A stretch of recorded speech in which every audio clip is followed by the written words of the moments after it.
جو بندہ جان بوجھ کے قرضہ لے، جان بوجھ کے قرضہ لینے سے مراد کیا ہے؟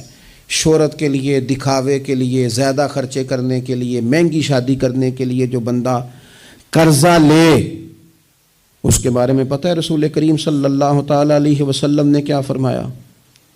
محبوب فرمانے لگے، یہ المستدرک میں موجود ہے، ذرا لفظ دیکھیے گا حدیث کے۔ حضور فرمانے لگے، میں کفر اور قرض سے اللہ کی پناہ مانگتا ہوں۔ میں کہہ چکا ہوں کہ شارحین حدیث نے لکھا یہ وہ والا قرض ہے جو بندے نے شہرت کے لیے لیا، خرچے بڑھانے کے لیے لیا، مہنگی شادی کرنے کے لیے، دکھاوے کے لیے کام کرنے کو لیا، مجبور نہیں تھا، جان بوجھ کے لیا۔ حضور فرمانے لگے، میں کفر اور قرض سے اللہ کی پناہ مانگتا ہوں۔